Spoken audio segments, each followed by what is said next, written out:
Muito bem, meus caros, chegamos ao 8º capítulo de Madame Bovary e vamos acompanhar, assistir de camarote a estreia de Emma, esta mulher impetuosa que sentirá o sabor da riqueza, do luxo, da suntuosidade.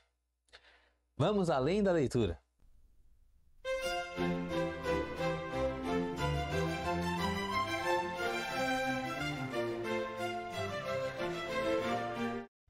Muito bem, meus amigos, estamos indo além da leitura com o clássico Madame Bovary. Será a leitura do 8º capítulo. E aqui, como você sabe, nós vamos além do que está escrito, tentando colher do texto aquilo que de mais importante ele nos tem a dar, a nos dizer, para que nós possamos edificar a nossa alma, prosseguirmos nessa jornada de aperfeiçoamento, usando os olhos dos grandes autores, os pensamentos dos grandes literários. É isso que fazemos aqui. Se você, como eu, está se preparando para a Olimpíada de Literatura, você achou o canal certo, porque aqui nós vamos estudar capítulo por capítulo. Esta obra faz parte da Olimpíada de Literatura deste ano, que acontece em novembro. Se você ainda não fez a sua inscrição, ainda dá tempo. E se você é um amante da literatura, assim como eu, fique conosco, se inscreva aqui no canal, ok? Sem mais delongas, vamos curtir de camarote essa estreia. Sim, é assim que Emma define, que Flaubert define este capítulo. É uma estreia. Estreia de quem, meus caros? Estreia daquela personagem impetuosa que está insatisfeita com a sua vida matrimonial, com a sua vida, com a sua realidade. É aquela pessoa que recebeu as cartas da vida, mas que não quer jogar o jogo com essas cartas. Imagina a seguinte situação: você senta numa mesa de pôquer em Las Vegas e você recebe uma mão ruim, ou seja, uma mão que não tem lá um par de ases. Você tem um 5 e um valete. Um jogo completamente aleatório. Mas, em vez de ficar na mesa e aguardar a próxima rodada, aguardar o movimento das cartas, aguardar a desistência dos outros, analisar as suas possibilidades, não, você simplesmente desiste do jogo. Porém, deixando ali a sua fortuna, uma pequena fortuna, a sua mesa, o seu tempo que foi perdido e gasto naquela ocasião. Assim é Emma com tudo que ela faz. Ela não aceita a realidade dela, não quer transformar essa realidade, talvez porque não tenha forças, enfim, isso, mas a realidade é essa. Ela não aceita as cartas que ela tem e procura em outras coisas, numa vida muito mais superficial, fantasiosa, romantizada, aquilo que ela não tem, aquilo que ela não encontra na vida real. Então é a estreia desta pessoa que nós estamos falando. E quando e como isso acontece? Bom, no capítulo passado, Emma foi convidada por um marquês, um conde, uma espécie de marquês ali da região, que está pleiteando ser candidato à Câmara. E para isso ele dá lá um baile em seu palácio. Chamou ali boa parte do condado, das pessoas que moravam naquela região, dentre as quais o casal Emma e Charles Bovary, conhecidos na região, principalmente o Carlos, por ser o médico daquele povoado.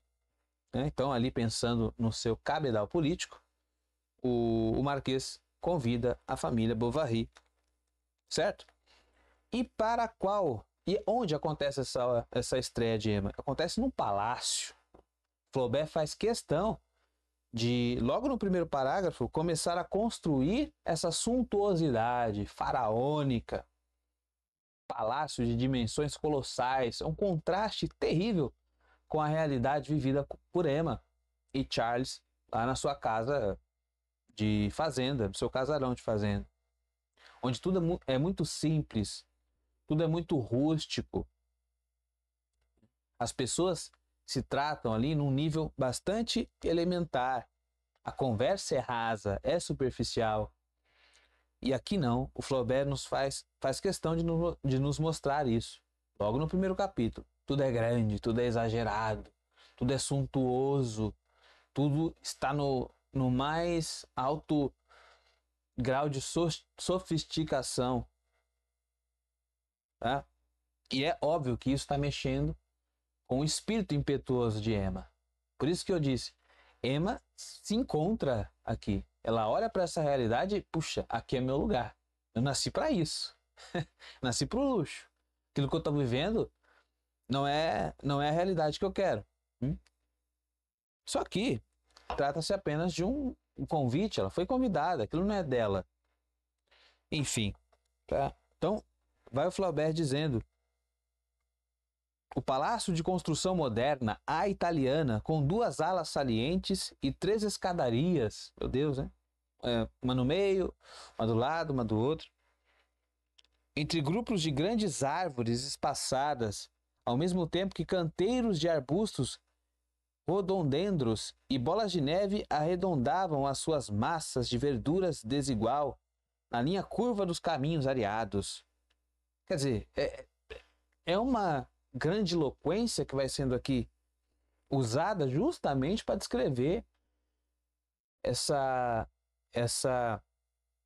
lugar gigante, grande, suntuoso, luxuoso, certo?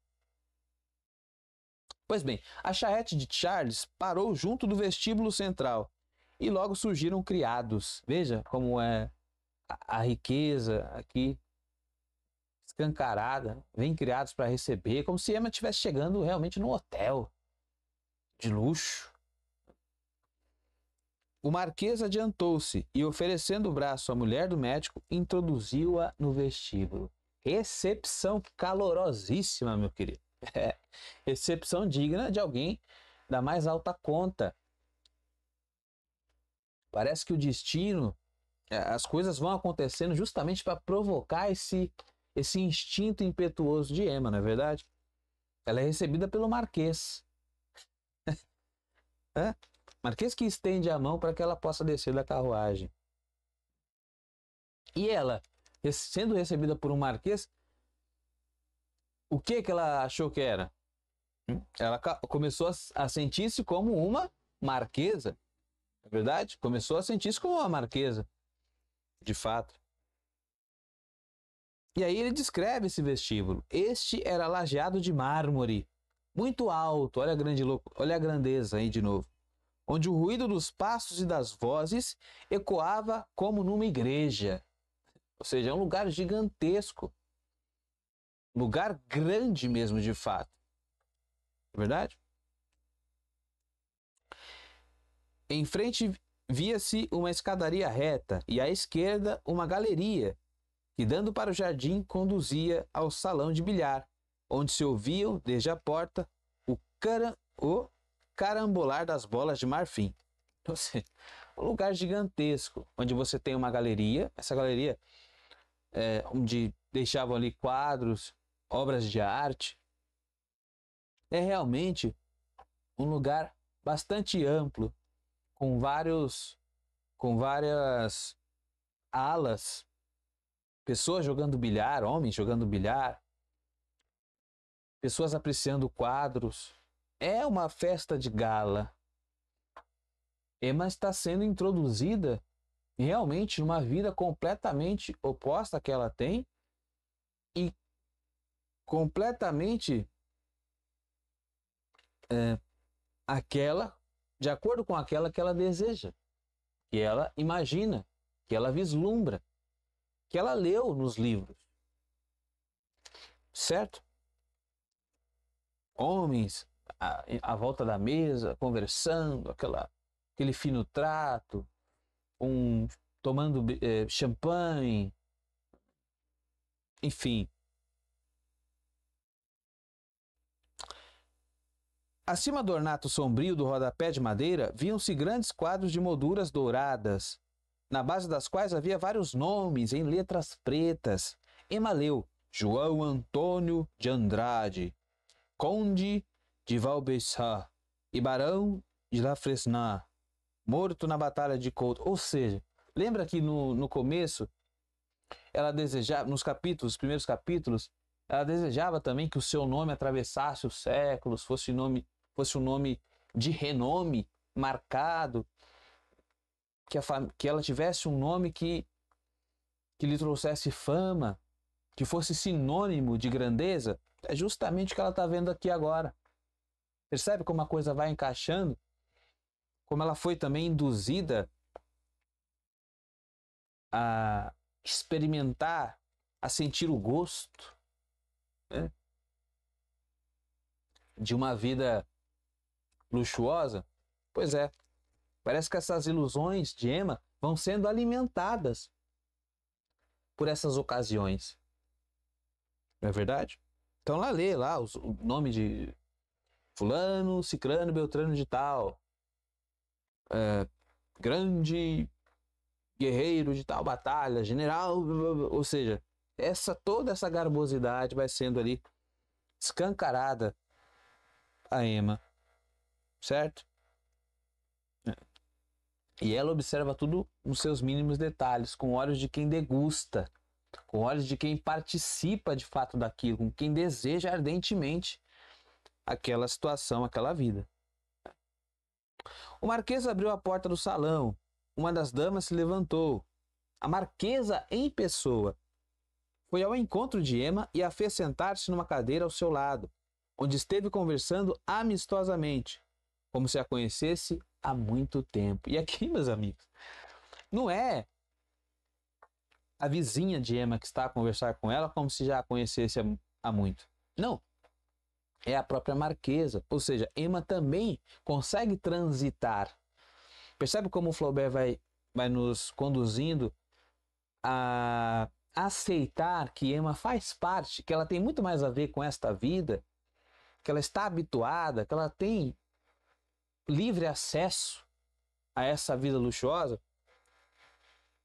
Pode ser também que a marquesa tenha feito isso de modo que a colaborar com o interesse político do marido. Sim, é possível, mas percebe como ele vai construindo, como o Flaubert vai construindo essa narrativa de que induz o autor, o leitor a pensar que ela de fato faz parte ali naquele lugar.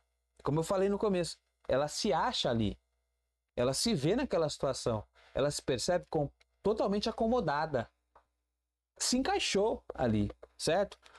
Um contraste com a vida real, onde ela está ali dispersa, desencaixada. É uma peça de quebra-cabeça que não está encaixando. Mas aqui, no palácio, na luxuosidade,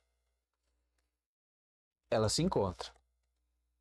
Certo? Então conversou ali com a marquesa como se fossem amigas de infância. Como se tivessem sido criadas no mesmo palácio. Não há diferença entre as duas. Ela foi recebida pelo marquês. Ela se sente uma marquesa também. Tá? Era uma senhora de cerca de 40 anos, de belos ombros, nariz arqueado, voz arrastada. Trazia naquela noite, sobre os cabelos castanhos, um simples enfeite de renda, que lhe caía por detrás, em triângulo.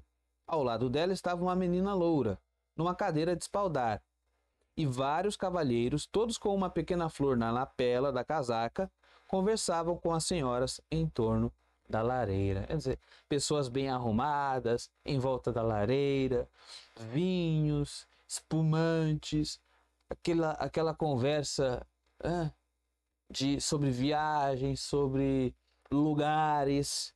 Quer dizer, tudo que Emma desejava. Muito bem, meus caros. Às 7 horas o jantar foi servido.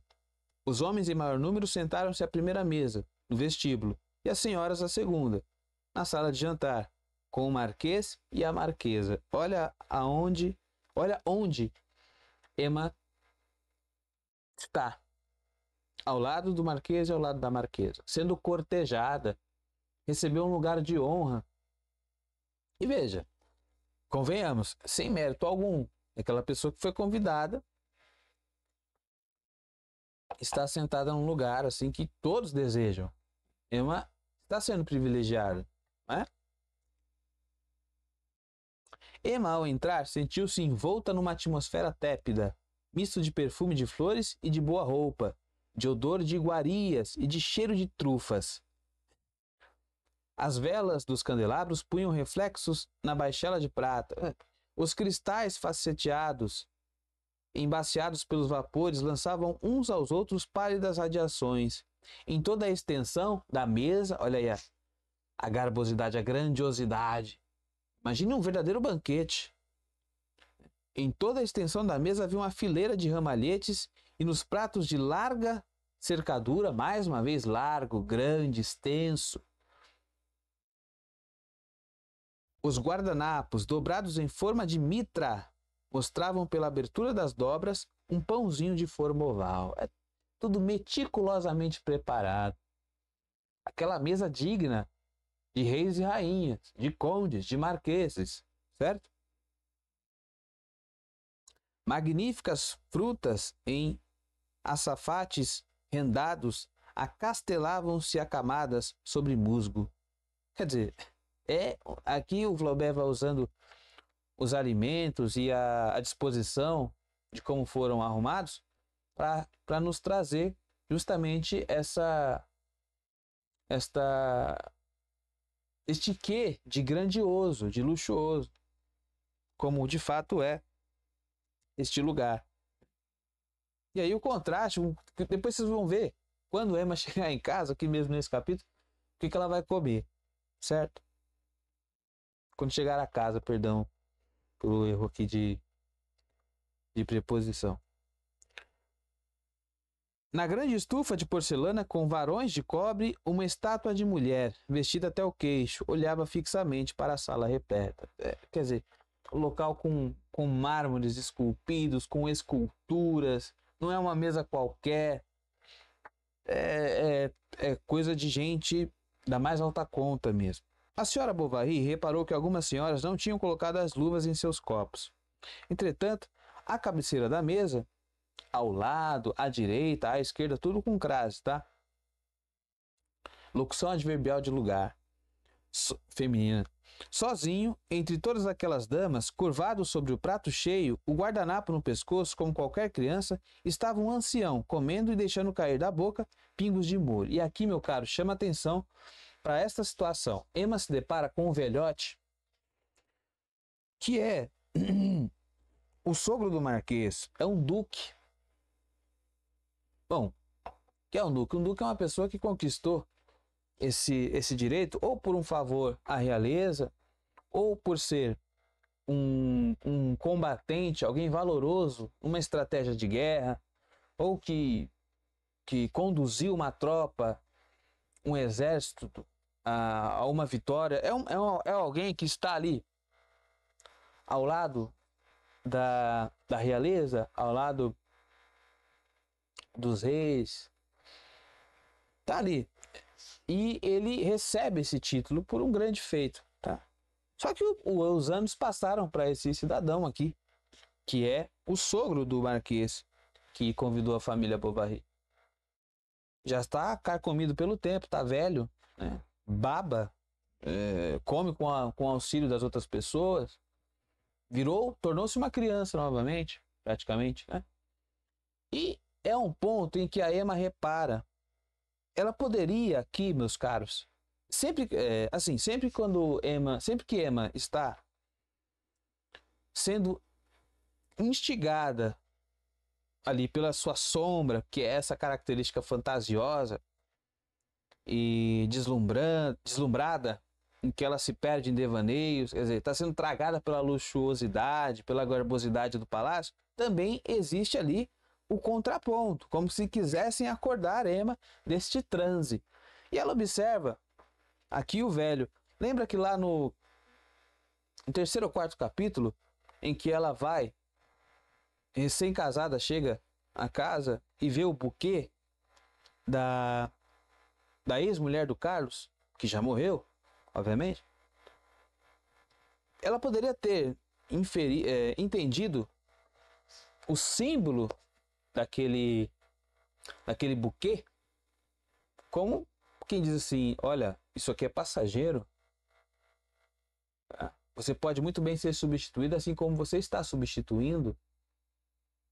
Ou seja, como um ponto de inflexão para uma mudança.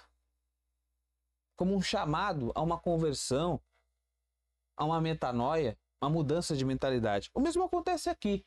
Ela vê esse velho e poderia muito bem olhar para aquela figura e dizer assim, puxa, este é o fim de tudo isso. A morte está próxima desse cidadão aí. Por mais que ele tenha vivido uma vida no luxo, mas o destino é esse. A velhice chega para todos. Quer dizer, ela poderia ter usado isso como uma espécie de ponte, de degrau, para elevar o seu espírito. Mas não, ela faz justamente o contrário. Ela olha para aquilo e como quem diz assim, se você ler,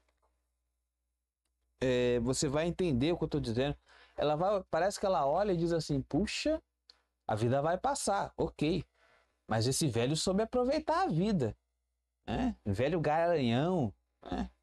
Velho que, nossa, quantas mulheres ele não domou, quantos palácios e festividades ele não viveu e aquela coisa toda. É como se ela invejasse a vida do velho e não olhasse para o seu estado atual. Quer dizer, é sempre uma fantasia, é sempre a grama do cara que é mais verde, é sempre um pensamento que olha para a realidade, mas que fantasia. É um exagero, é uma exaltação, falando em termos de arquétipos e tal, certo? É sempre uma fantasia, sempre fantástico. Poderia ter usado e não usou, mais uma vez, né? Logo se esquece do velho. Serviram champanhe gelado. Perdão. Emma estremeceu até a medula ao sentir aquela frialdade na boca. Nunca tinha visto romance nem provado ananás. Aquela novidade, aquela coisa toda. O açúcar pareceu-lhe mais branco e mais fino do que em outros lugares. Puxa vida, né? Aqui mais um ponto para que nós prestemos atenção. Emma fez sua toilette com a meticulosa consciência de uma atriz na noite da estreia. É a estreia de Emma. É a estreia de Emma. Fez a toilette. Ela foi ao banheiro arrumar-se ali, preparar-se, porque vai começar o grande baile. Então é preciso estar bem apresentada. Preciso tirar o feijão do dente ali, o alface, e preparar-se para o encontro, para a dança, para a troca de olhares, enfim. Mas veja, preparou-se, fez a toilette com a meticulosa consciência, sabendo muito bem o que está fazendo, sabendo muito bem que deve estrear. Ela deve ser percebida. Ela deve ser percebida. Emma está em cartaz. Emma vai vender seu peixe. Chegou a hora, chegou o momento. Alô, comunidade, a hora é essa. É a estreia de Emma. Ajeitou o penteado de acordo com as recomendações do cabeleireiro, ou seja, foi de caso pensado, meu querido. E vestiu seu vestido de lã fina, estendido em cima da cama.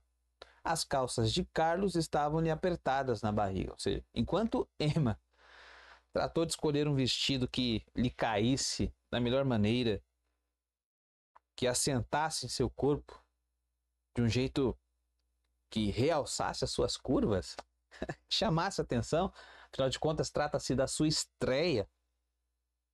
Carlos foi como quem quer aproveitar uma noite de rodízio.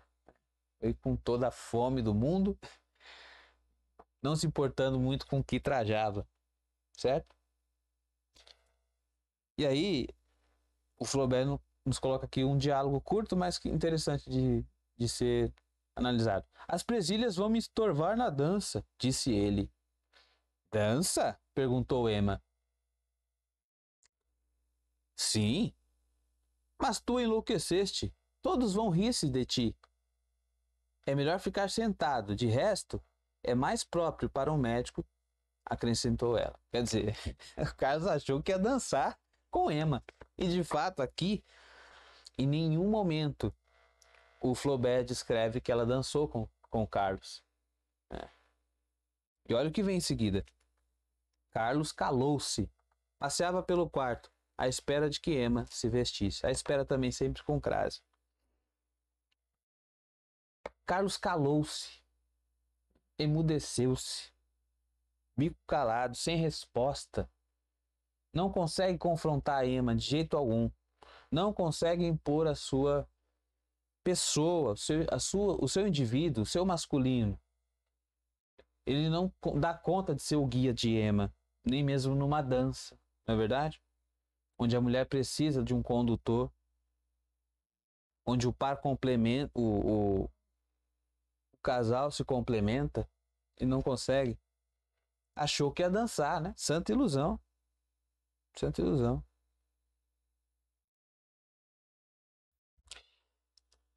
Carlos via pelas costas, no espelho, entre dois castiçais. Os seus olhos negros pareciam mais negros ainda. Aí Carlos cai no devaneio. Ela tá linda, ela tá muito bonita, tá muito bem arrumada. Carlos não percebe a sua insatisfação, mas contempla a sua beleza. Carlos foi abraçá-la pelo ombro. Olha o que Emma diz. Larga-me, que me estás amarrotando, disse ela. Ouviram-se acordes de violino e os sons de uma trompa. Emma desceu a escada, contendo-se para não correr. Apressada, sai apressadamente, corre em direção àquilo que ela entende que é o seu lugar, o seu destino. Afinal de contas, é a sua estreia.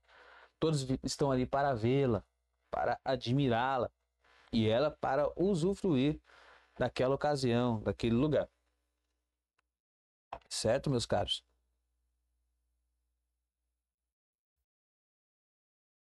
Era um empurra-purra. Tinham começado as quadrilhas. Gente ia chegando, empurravam-se. Emma sentou-se mesmo ao pé da porta. Aí, de novo, o Flaubert começa a descrever o lugar luxuoso, o espaço onde todos os desejos de grandeza de Emma são ali satisfeitos de alguma maneira, né? Os enfeites de renda, os broches de diamante, olha só como as pessoas estão vestidas aqui. Os enfeites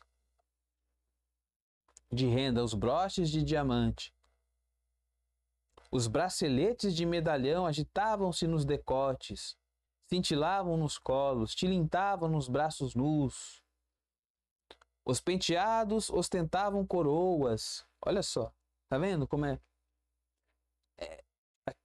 aquele luxo, aquela ostentação em que Emma se encontra, tá? O coração de Emma palpitou quando seu cavalheiro lhe pegou a mão pela ponta dos dedos e colocou-se em linha esperando o sinal de partida, né? Aquela coisa.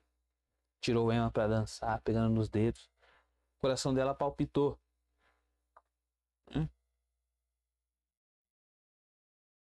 Balouçando-se ao ritmo da orquestra, deslizou para a frente, com ligeiros movimentos de pescoço. O sorriso assomava-lhe aos lábios, ao ouvir certas suavidades do violino, tocando por vezes um solo, quando os outros instrumentos silenciavam. Porque sabe aquele sorriso do gato de Alice?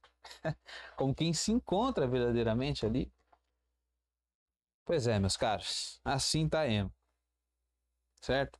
Alguns homens, uns 15, de 25 a 40 anos, espalhados por entre os pares ou conversando na entrada das portas, distinguiam-se dos restantes por certo aspecto grave, apesar das diferenças da idade ou do traje. As suas casacas mais bem feitas pareciam de melhor tecido e os cabelos, puxados em caracóis para a frente, lustrados com pomadas mais finas, tinham um aspecto da riqueza. Mais uma vez, aquilo que Emma É o suprassumo da festa, tá?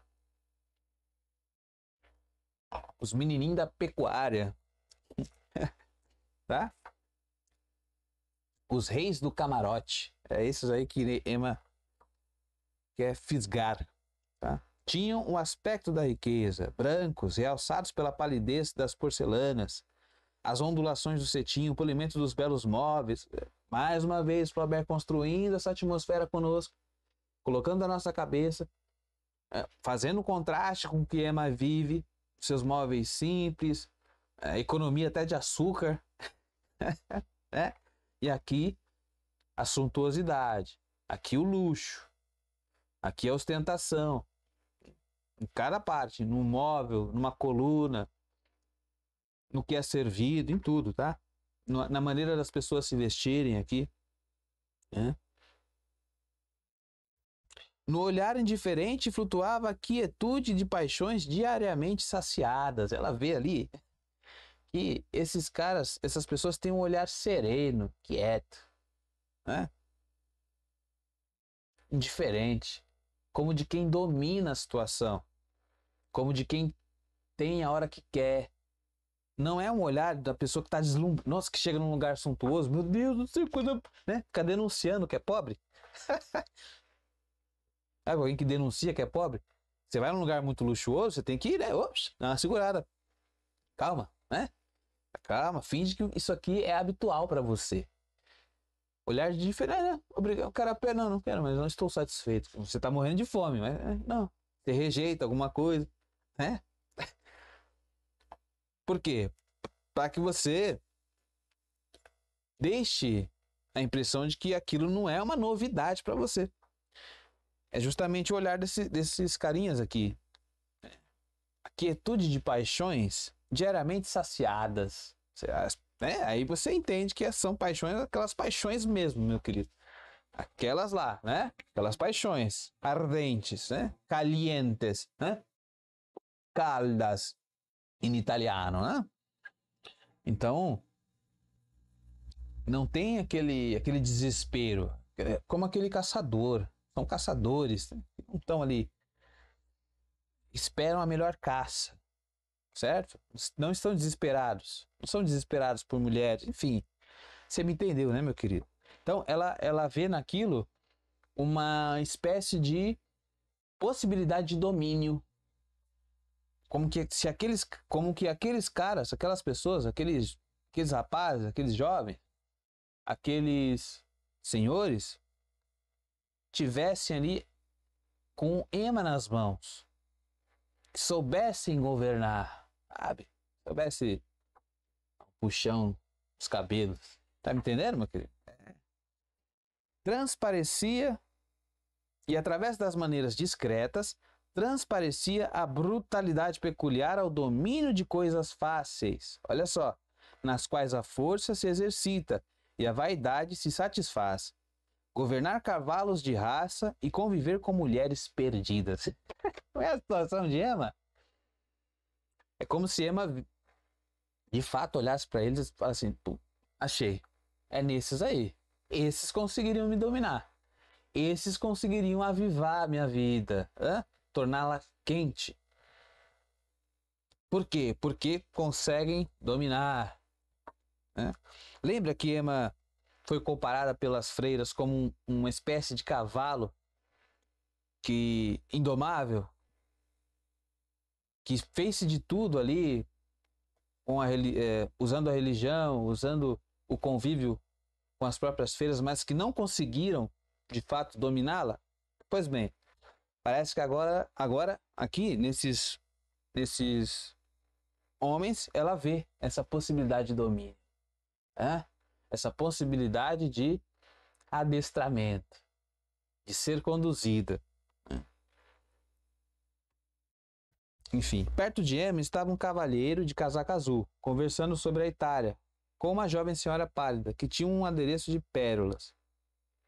Aí começa de novo ela olhar naquilo, escutar aquela conversa, pessoas falando de lugares específicos, de lugares de renome. Lembra que ela queria viajar, que ela queria ter uma vida não provinciana como ela tem? campesina, campestre, né? Não. Ela quer ter uma vida onde ela visite grandes lugares, né? Então ela escuta, ela ouve falar daquilo, tudo para se ambientalizar ali também, não é verdade? Cassinos, grandes praças. Fala-se aqui do Coliseu, né? Viagens à Inglaterra, à Itália, à França, quer dizer, mais uma vez, alimentando aquele ego de Emma que deseja coisas grandiosas. É isso? Muito bem.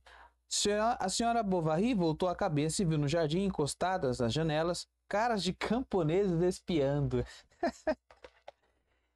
Os camponeses ali tentavam olhar o que estava acontecendo dentro do palácio, né? E aí, meus caros, mais uma chamada aqui de atenção.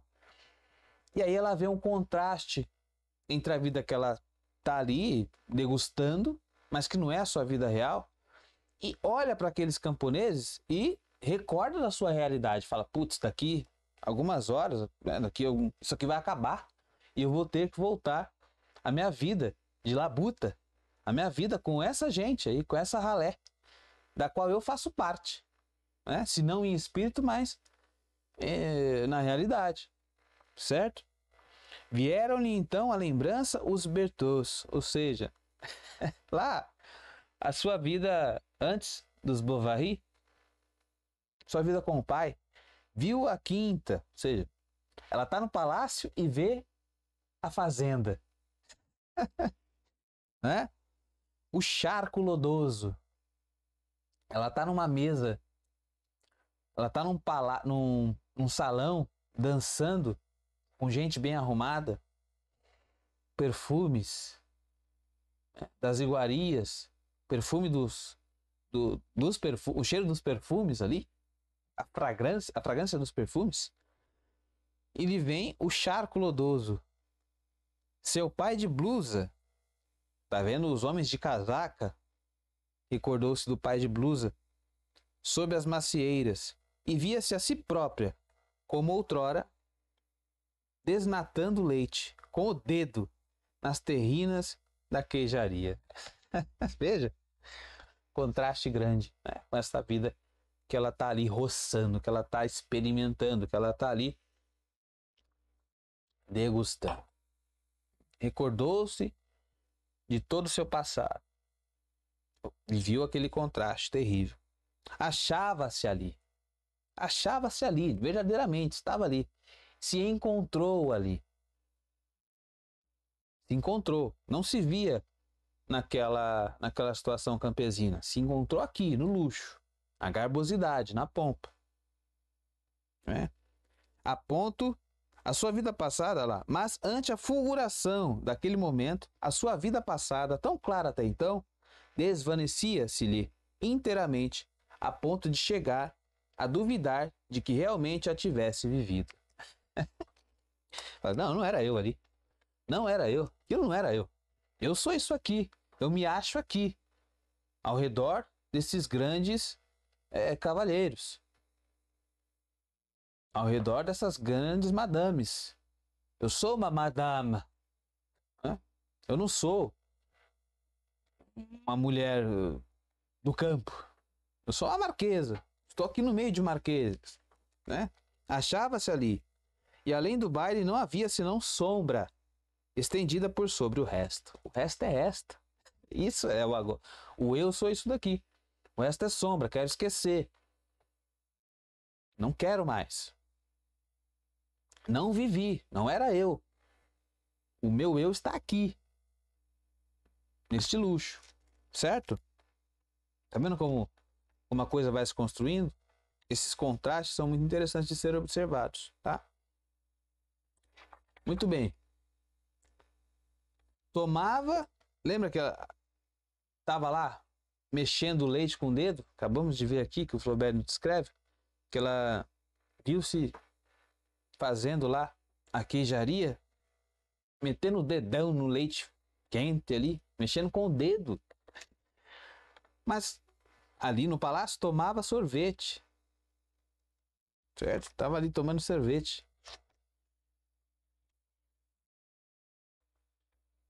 Olha aí. Tomava então um sorvete de maraschino, que segurava com a mão esquerda. Segurava de modo numa concha de prata dourada. Ela que mexia o leite com o dedo, estava ali segurando uma taça de sorvete, servida com numa concha de prata dourada. Olha aí a suntuosidade, a ostentação, o luxo. Fechando os olhos quase de todo, com a colher entre os dentes, né? Quem degusta ali. Uma jovem perto dela deixou cair o leque. Um cavalheiro passava. E aqui tem um flerte, ela vê uma pessoa flertando. Uma dama derruba o leque de propósito, a fim de que um cavaleiro possa pegar. O cavaleiro, obviamente, sagaz ali, sabe que aquele é um momento para flertar. Naquele tempo era assim, meu filho. Hoje você manda um zap aí, curte a foto da pessoa, a pessoa já acha que tá pronta para o abate, é verdade? Mas não, naquela época você tinha que dar uma de João sem braço de uma maneira mais diversificada. Então, sabe, a mocinha deixava, ai, meu lenço caiu. Ainda falava alto assim para que todo mundo escutasse. E aí o cidadão poderia ali ter um momento de aproximação. É o que acontece aqui. Lencinho branco caiu no chão, moça bonita do meu coração. Cadê o homem que vai pegar para mim? E ali eu vou ter um flerte, né? É justamente isso que acontece. Aí Emma vê que essa dama deixou um bilhetinho no chapéu do cavaleiro. Enquanto ele abaixava, ela deixou ali um bilhete. Um possível te encontro na saída, ou então me encontro daqui a 10 minutos na salão 1, sei lá, né? Enfim. E ela vê aquilo como possibilidade também, né?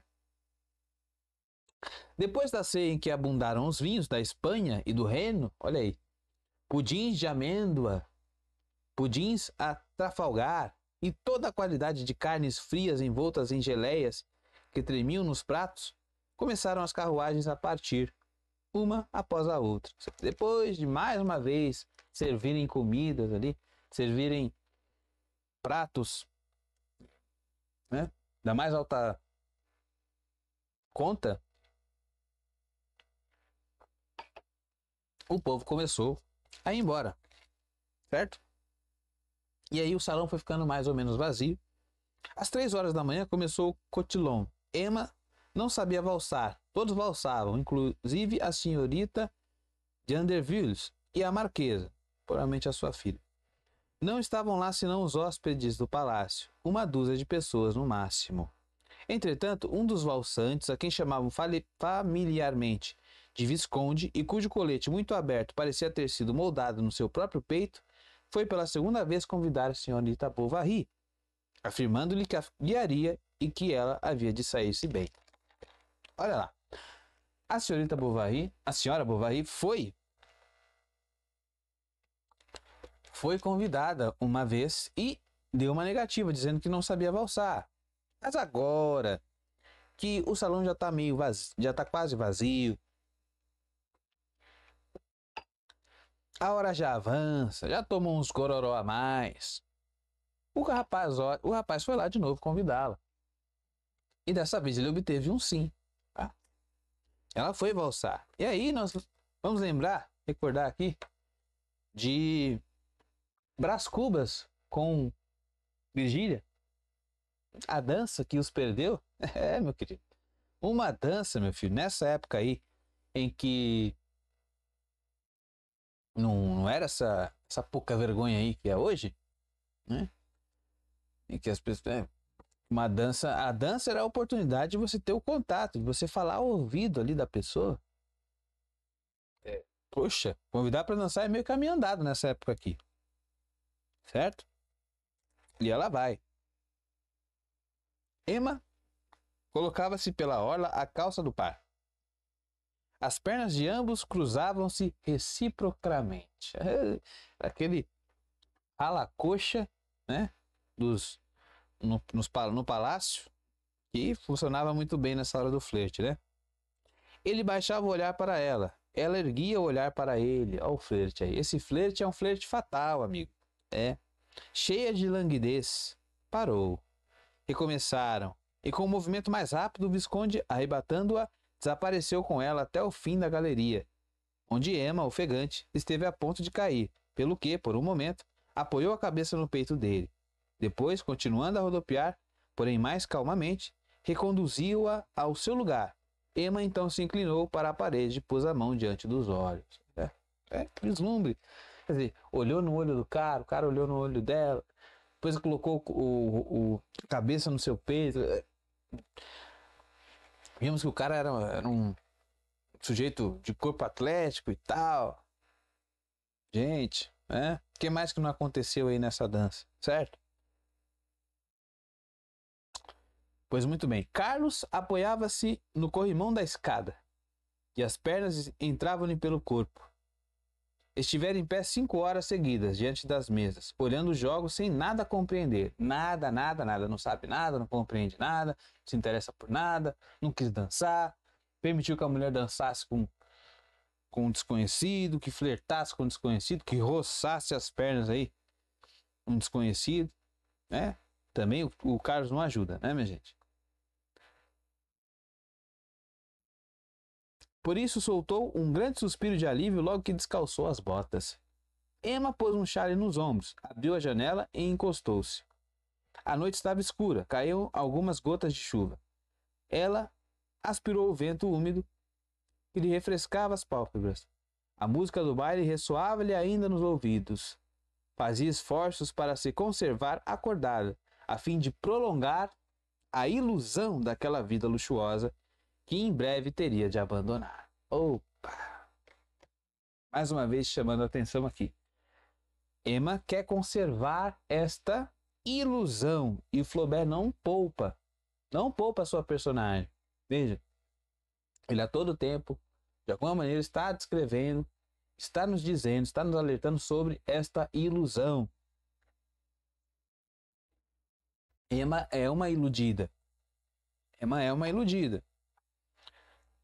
Mas queria prolongar esta ilusão, a ilusão daquela vida luxuosa, que em breve teria de abandonar.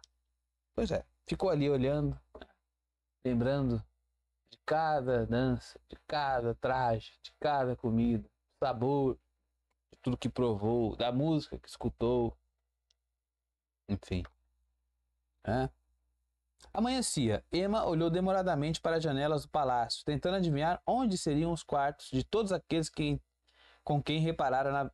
em quem reparava na véspera. Quisera conhecer-lhes a existência, penetrá-la, confundir-se com ela, fazer-se uma como eles, não é verdade? Pois é. Havia uma gente ao almoço no outro dia, tá? A refeição durou 10 minutos e não serviram nenhum licor, o que deixou o médico admirado. Em seguida, a senhorita de Andervilles juntou migalhas de bolachas numa cestinha para levá-las aos cisnes do tanque. E foram passear na estufa, onde plantas extravagantes, mais uma vez ali, Flaubert nos faz enxergar essa suntuosidade. O marquês, para distrair Emma, levou-a para ver as cavalariças. Acima das manjedouras, em forma de açafates, havia placas de porcelana. Quer dizer, até os cavalos aqui são tratados com garbosidade, com luxuosidade, de maneira luxuosa. E isso não acontece com Emma. Percebe como Flaubert vai... Agora ele vai usando cada vez mais as palavras para nos trazer essa ideia de luxo, porque daqui a pouco ele vai dar uma rasteira, não só em Emma, mas na gente também. Ok? Carlos, entretanto, foi pedir a um criado que lhe aparelhasse a charrete. Conduziram-no para junto do vestíbulo, levando já na mala todos os pacotes pertencentes aos Bovary, que se despediram do marquês e da marquesa e regressaram a Tostes. Olha aí. Emma, silenciosa, não cessava de olhar para as rodas. Carlos, sentado na beira da almofada, guiava o carro com ambos os braços, afastado do corpo, e o cavalo ia a trote curto entre os varais, que eram longos demais para ele. né? Ema silenciosa, meditando ainda, degustando a noite passada. Certo?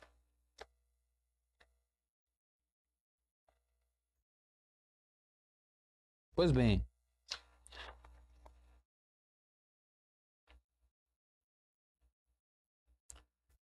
Nastácia, perdão, quando eles chegam então à casa, são recebidos pela sua criada, que diz que o jantar não estava pronto. Emma fica possessa. Por quê? Porque ela acabou de vivenciar uma experiência que ela não precisava pedir nada, que ela não precisava, que ela não dependia diretamente de que um criado fizesse ou não a coisa. A coisa estava lá, afinal de contas, ela se via como uma marquesa. Mas aqui não. Né?